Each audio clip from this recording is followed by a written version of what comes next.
Good morning everyone. Welcome back to our online class again. In the last class we have discussed about the railways. We were going through the topic transportation. First we have discussed settlement, then after transportation. हम transportation के बारे में पढ़ रहे थे. First we have discussed roadways, then after railways. पहले हमने roadways के बारे में पढ़ा, फिर railways के बारे में डिस्कस किया. Now our third topic is waterways. Waterways.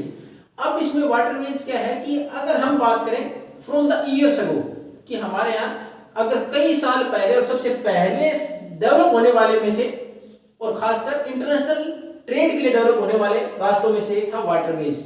और हमने देखा था कि हमारे यहाँ दूर दूर तक जो हमारे व्यापार किया गया, मोस्ट ऑफ द मर्केंटाइज और import export of the trade और international trade was done through waterways. ज्यादातर वाटरवेज के द्वारा किया गया.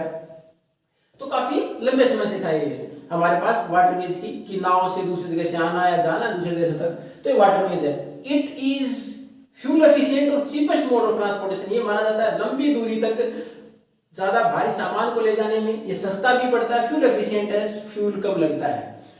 अब उसके साथ साथ वाटरवेज भी दो प्रकार के होते हैं, inland and sea routes. Inland within the country, within our geographical area, जो हमारा ज्योग्राफिकल एरिया किसी पर्टिकुलर कंट्री का एरिया है उसके अंतर्गत है, तो वो क्या है, इनलैंड वाटरवेज. अब इसके अगर कुछ एग्जांपल है इनलैंड वाटरवेज के, तो हमारा देखो भारत का है गंगा ब्रह्मपुत्र. गंगा ब्रह्मपुत्र के हमारे इंलैंड यानी इन दो नदियों के अंतर्गत हमारे यहाँ ट्रांसपोर्टेशन किया जा सकता है जहां तक इन नदियों का विस्तार है. अब इसमें भी हमारे यहाँ अगर आप पढ़ोगे इसके बारे में कि इनके लिए वाटरवेज कौन से हैं, तो हमारे इनको नाम दे रखे हमने नेशनल वाटर, जैसे हमारे नेशनल हाईवेज हैं, राष्ट्रीय राजमार्ग जो दो से ज्यादा स्टेट को जोड़ते हैं, वैसे इनके लिए नेशनल वाटरवेज है, 2-3 स्टेट से होकर निकलती हैं ये नदियां और वहां तक इसमें ट्रांसपोर्टेशन पॉसिबल है. तो इसका अगर आप देखें गंगा का कौन सा है, तो इलाहाबाद से हल्दिया. ब्रह्मपुत्र का है सादिया से डुबरी. ये वाटरवेज है, इनके अंतर्गत नाव चलाकर ट्रांसपोर्टेशन किया जा सकता है. गुड्स कैन बी ट्रांसपोर्टेड, यहाँ तक कि सामान भी ले जाया जा सकता है. इसका मतलब इन नदियों में पानी की वॉल्यूम भी अच्छी है और डेप्थ भी अच्छी है, गहराई भी अच्छी है, पानी भी अच्छा है. अब उसके बाद इसी प्रकार का अगर इंडियन वाटरवेज की बात करें तो द ग्रेट लेक्स, ये कहाँ का है, the Great Lakes North America का है. उसके बाद नाइल, अफ्रीका में नील नदी है, उसके अंदर भी ट्रांसपोर्टेशन किया जा सकता है.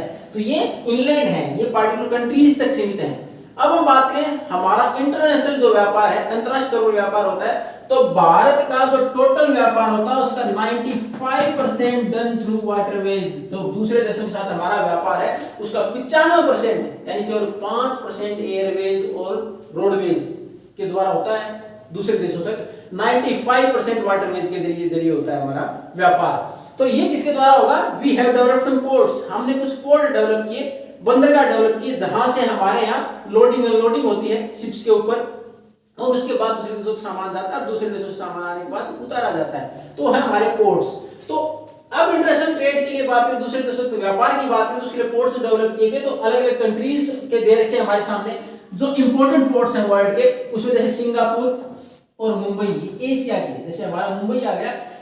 इन India we have 12 major ports, हमारे छोटे तो हैं 12 महत्वपूर्ण बड़े पोर्ट भी हैं. अगर मुंबई की बात करें तो मुंबई के नाम से, जवाहरलाल नेहरू के नाम से 2 तो मुंबई पोर्ट है, मुंबई में ही है. उसके साथ देखिए गुजरात में कांडला है, उसके बाद आंध्र प्रदेश में विशाखापट्टनम है, उड़ीसा के अंदर पारादीप है. तो ये हमारे पास इस तरह के 12 पोर्ट है. इसमें से एक नाम आया हमारा, जो भारत की बात करें तो मुंबई. उसके बाद सिडनी है ऑस्ट्रेलिया के अंदर, ऐसा ही पोर्ट. उसके बाद न्यूयॉर्क और लॉस एंजल्स, ये नॉर्थ अमेरिका के अंदर, जैसे नाम से पता था न्यूयॉर्क अमेरिका, तो अमेरिका का है. Rio de Janeiro south American countries है कहां का, ब्राजील, यानी ये है ब्राजील में. Durban Cape Town Africa, south Africa में है ये. उसके बाद लंदन एंड रोटरडम यूरोप, ये महत्वपूर्ण पोर्ट है जहां दूसरे देशों तक व्यापार होता है. तो ये हमारा जो टॉपिक था महत्वपूर्ण, ये था वाटरवेज. उसी में उसमें और भी पूछा गया कि और वर्ल्ड के हैं, तो जैसे हम हमारे पड़ोसी देश की बात करें तो हमारे पास है कराची, कहाँ का, पाकिस्तान का. तो महत्वपूर्ण हमारे पास इस प्रकार के कुछ पोर्ट हैं.